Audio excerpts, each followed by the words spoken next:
Oh, there's one. Oh, wow. Oh my god, oh my god. Okay.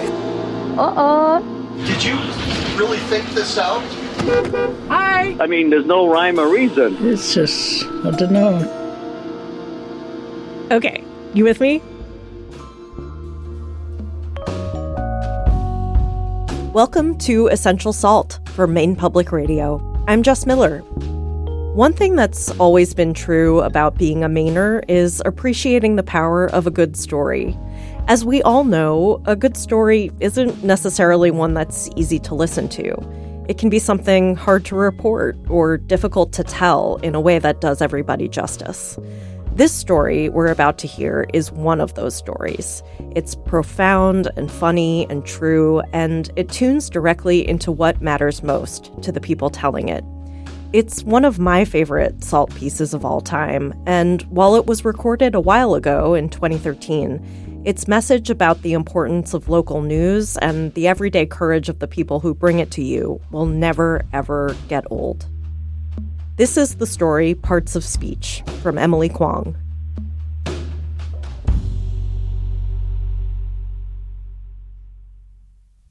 It was the 17th of June, 2005, when 56-year-old Doug Harlow stepped up to the microphone.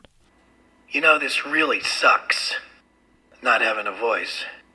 But it's a message to everybody who can hear this voice now. Don't smoke. Earlier that year, doctors had found cancer on Doug's vocal cords. In order to stay alive, he would have to lose his voice. So while a friend monitored the recording, Doug said some things to his family that he'd never be able to say again.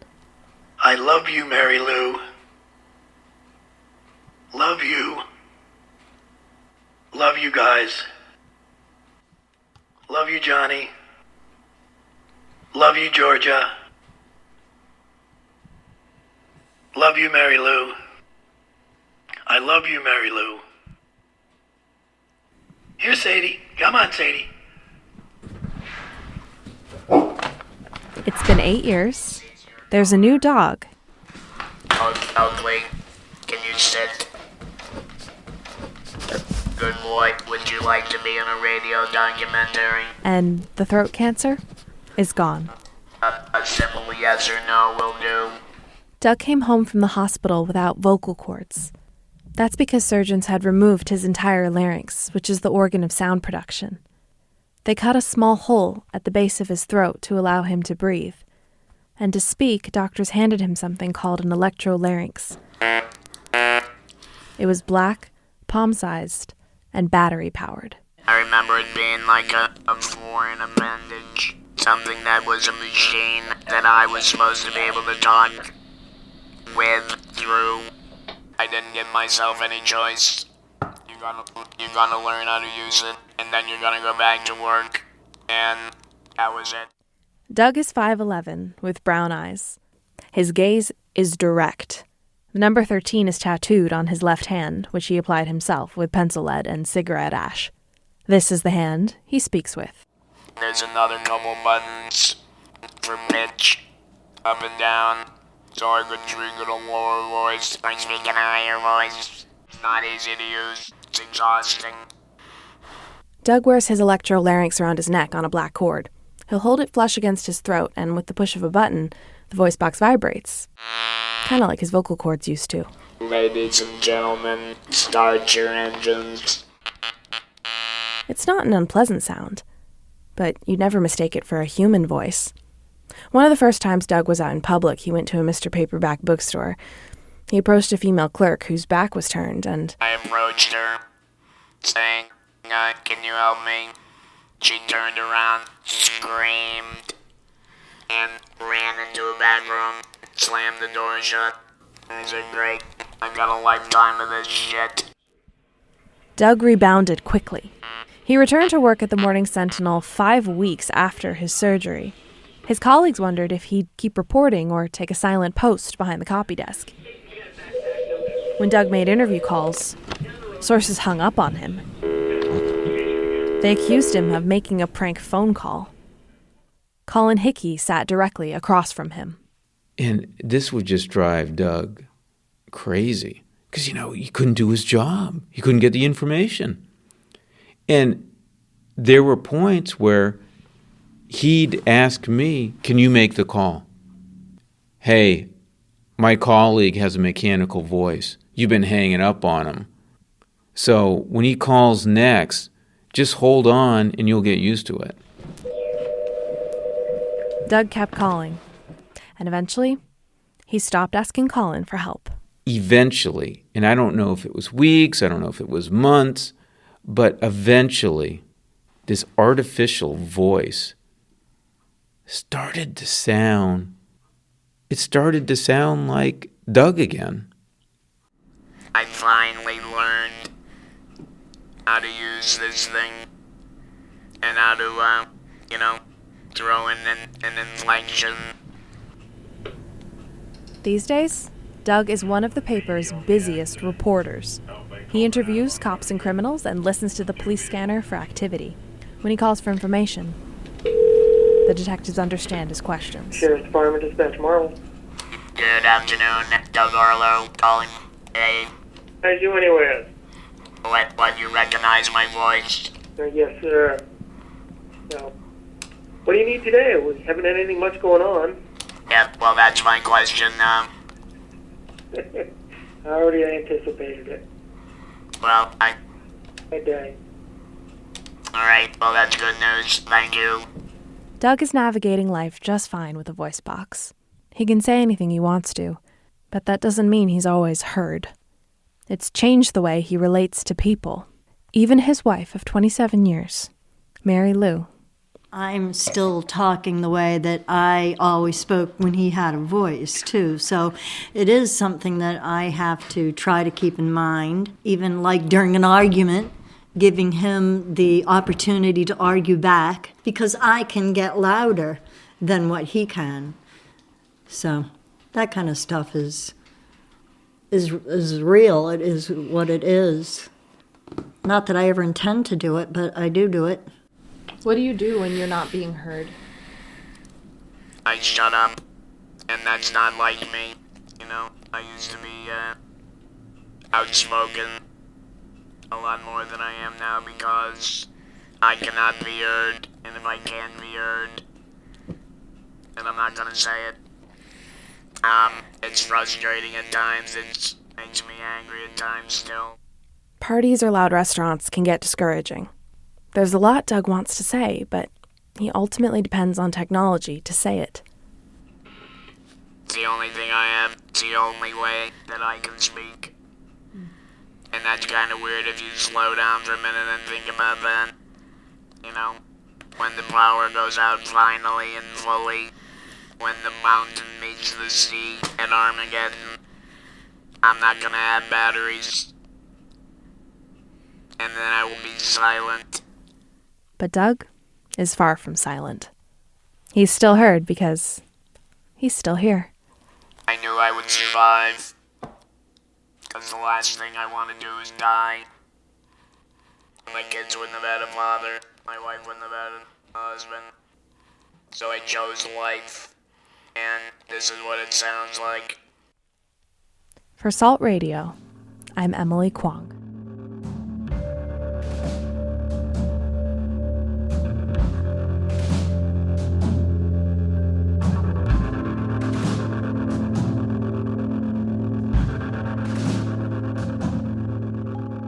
Okay.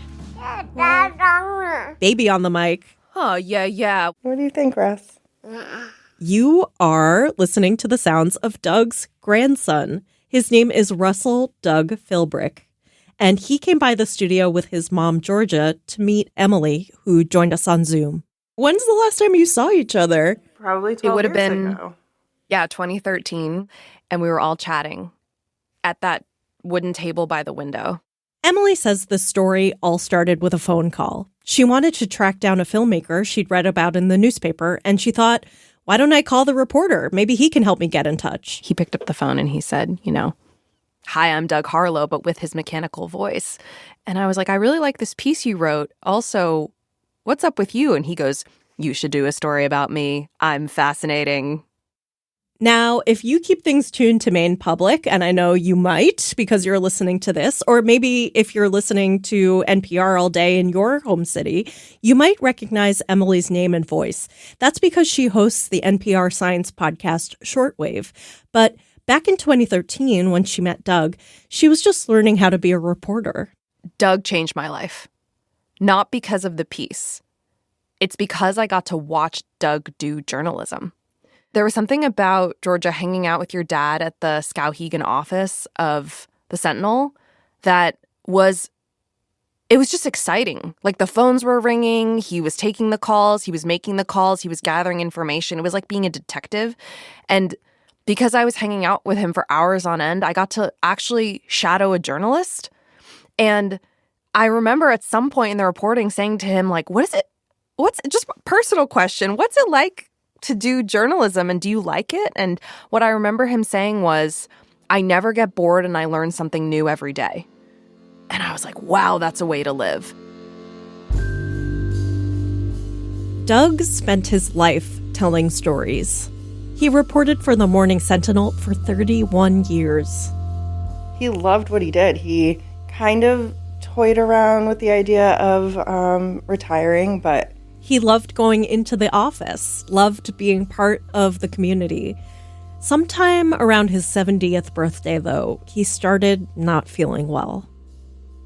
He had been in and out of the doctor's office. He had been really sick. He had been losing weight.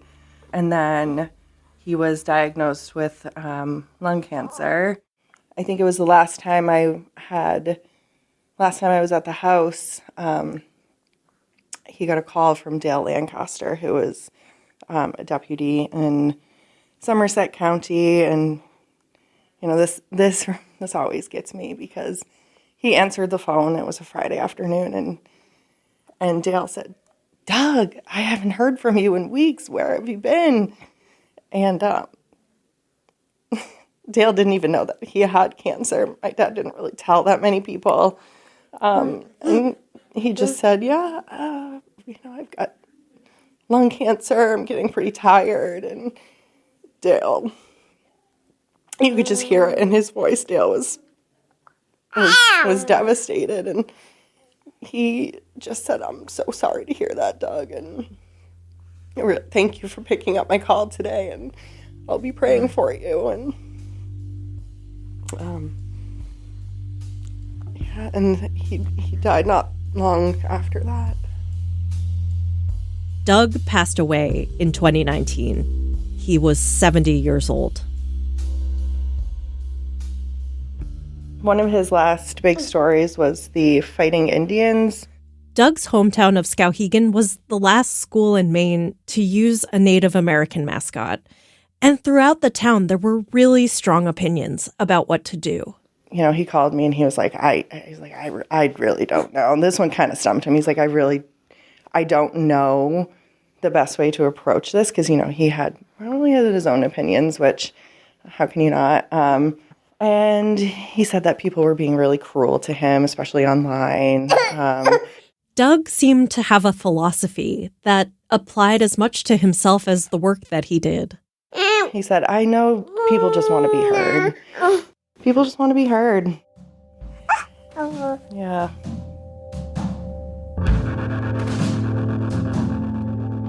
Thank you, Emily.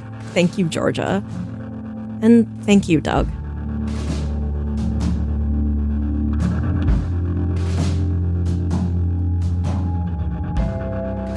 Up next is another very local story that really gets into what it means to belong to a place. When a no-sail order went into effect in March 2020, right at the start of the pandemic, there was this massive cruise ship named the Oceania Riviera, and it needed a place to dock. Luckily, there's a small fishing town in Maine that has the deepest natural port in the continental U.S. Seems like it could be the perfect fit, right? Well, let's listen. This is The Only Port of Call from 2020 by Mariah Dennis. If you drive all the way to the most eastern point in America, you'll find Eastport, Maine. population 1,300. Eastport's a close-knit community that depends on fishing and the summer tourist season. But with the pandemic, locals were worried about the summer. But then Chris Gardner got a call. Chris is the executive director of the Eastport Port Authority. The CDC had issued a no-sail order on all U.S. cruise ships back in March because of the pandemic. Cruise ships all around the world needed a place to tie up. The Oceania Riviera is a cruise ship about the size of the Titanic, and it needed a place to dock too. Chris was ready. If it floats, we can tie it up. The Port Authority stood to make almost $50,000 per month if the Riviera docked in Eastport. But they needed the city council's approval first. This was hands down the most controversial and taxing of, I think, all of the things that we have gone through as a council. Haley Bradbury was the vice president of the Eastport City Council at the time, but she had never heard from so many people before. I was inundated with emails, with letters, with phone calls, with people stopping me on the sidewalk and expressing vehemently how they felt about this. When the Port Authority announced plans for the arrival of the Riviera on Facebook, locals sounded off in the comments. I still say absolutely not. This sounds like a great opportunity for Eastport to bring in some money during this will help quell the misinformation rumor mill. No, from me. Cruise ships are the cleanest, most sterile ships Has anyone on the ship tested positive for COVID-19? The Eastport City Council ordered an emergency meeting on Zoom in early May to discuss the Riviera. Usually, 20 or 30 people might show up to a city council meeting. On that night, it was closer to 100. President Rocky Archer called the meeting to order. This meeting is for the purpose of the cruise ship. Apparently may come to Eastport. We don't know yet. The debate boiled down to a question of safety. Eastport hadn't seen a COVID case yet.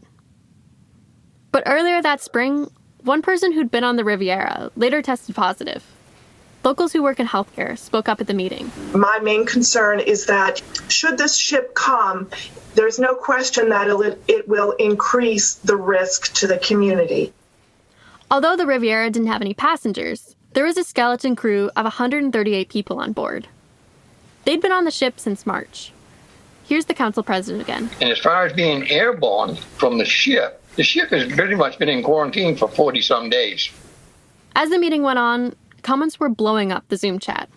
Here's Chris from the Port Authority. I know there are people out there right now that probably are burning up their keyboard trying to come at me in different ways, and that's fine.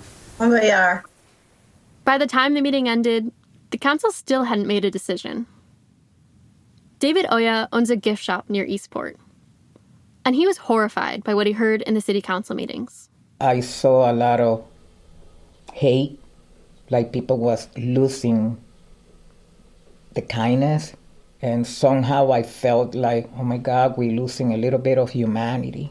Chris got a lot of calls that week. I've been a police officer for a lot of years and a high school coach, so I'm used to being yelled at. But it was contentious. Man, there was some days I went through absolute character assassination in this island. The port announced that the Riviera's crew wouldn't be allowed to leave the ship while it was in Eastport. And so lots of people didn't see the ship as much of a risk anymore. They saw it as an opportunity.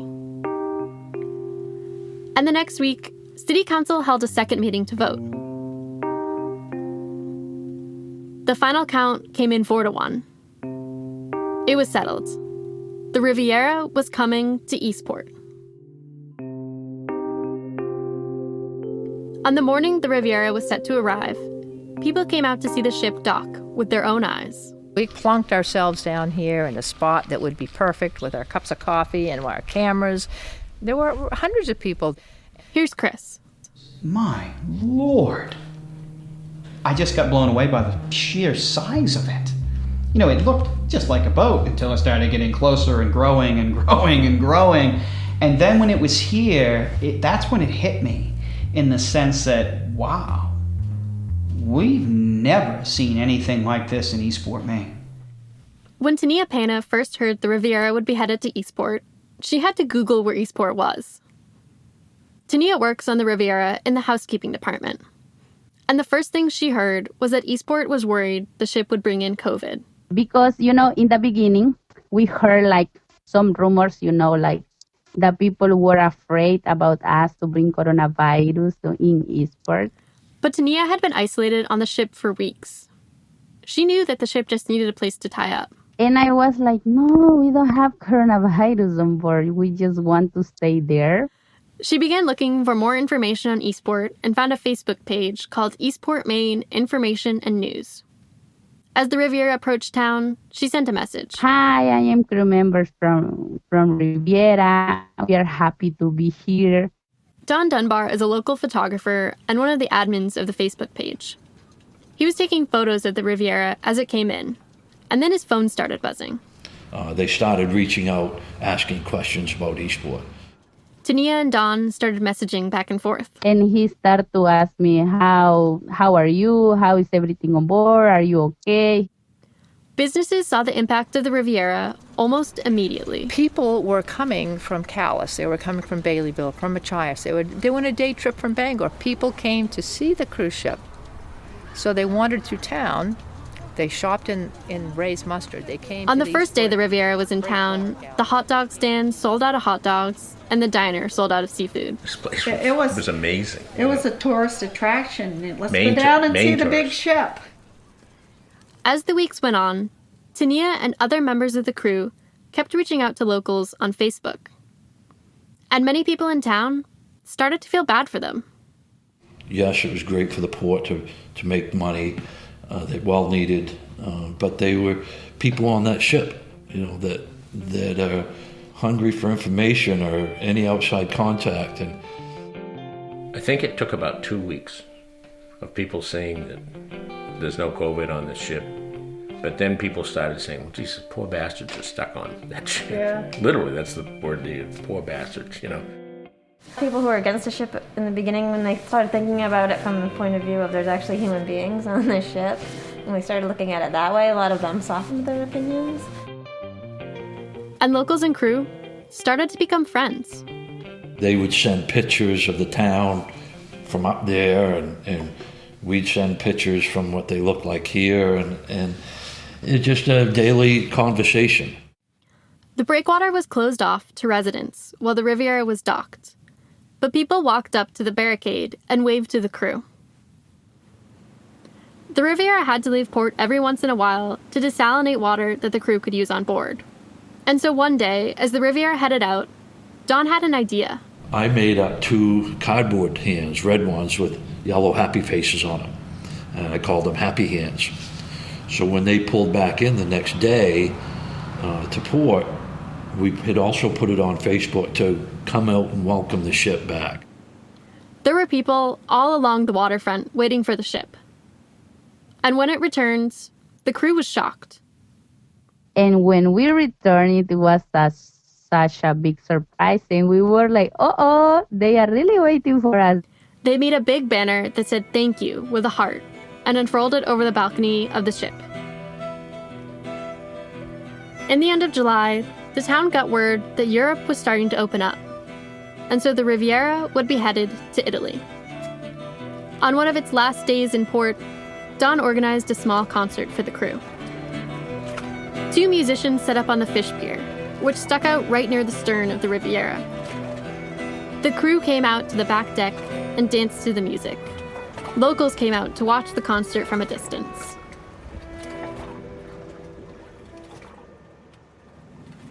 And when the Riviera pushed off, the town said goodbye from the gangplank. I was happy for the crew. I was just selfishly kind of bummed, like, oh, this is like the highlight of the summer, and now they're leaving. So it just seemed really empty after they left. Like, I almost cried when they were pulling away. It was a lot of people crying, and they were crying, and to me, that was a moment that I would never forget. And after months on board the ship, Tania and the crew of the Riviera finally disembarked in Italy. But they'll never forget the welcome Eastport gave them. Even in this difficult time, you make us feel like at home. Even we were so far from our family. And for me, I always will say that Eastport, you can find a family there. In the early days of the pandemic, it was hard to imagine what the summer would look like. But the arrival of the Riviera gave Eastport hope. Looking out the window of my office, it certainly changed the view, which was probably the most visually spectacular, but what has to be really noted was the fact that it just changed the way the town felt. Too often, we spend so much time worrying about the things that we don't have that we look right over the top of all the things that we do have. It's in times like that where you really got to take a step back, take a big breath, and realize, you know what? We're pretty damn lucky.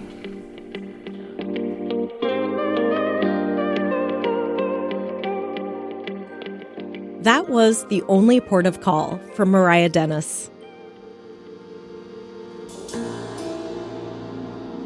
When I drive into Portland's Old Port in the summer, I know the massive cruise ships mean different things to different people. Some see the water slides in the city skyline and the tour buses leaving the dock as a welcome sign of the season. But other people see, congestion, smoke, people billowing to shore for a few hours and then clearing back out. That's part of what I find so fascinating about the ship in Mariah's story. We get to know it and spend some more time with it. The Oceana Riviera made a lasting impact, creating a permanent bond between the crew and the locals who learned to love the ship. And this story lets all of us listeners in on that shared time and place in Eastport.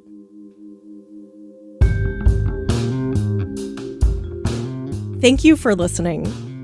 There are 6 episodes in this season of Essential Salt. We obviously hope you listen to all of them, but if you need a laugh, and I know you might, then the next episode in the series is the one you gotta hear. Oh my god, this is so good. Get this one and I'll tell you what it means. Oh, yeah. Join us for a wild ride, hunting for the best vanity license plates in Maine. It's so good. We're really excited to bring you these in-depth, beautifully crafted stories about Maine that really get Maine. Local storytelling is powerful, and we believe it helps us be better neighbors and maybe even better versions of ourselves. Support this kind of storytelling here in Maine. Head to mainepublic.org/storytelling to contribute now. Thank you. We'll see you next time.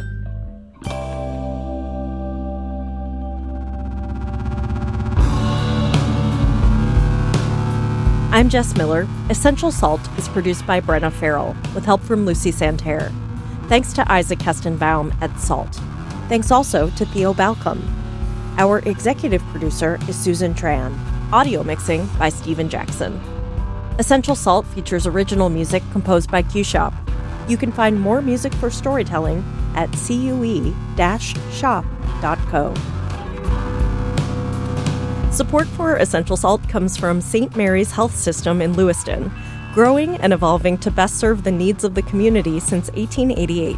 Learn more at stmarysmaine.com.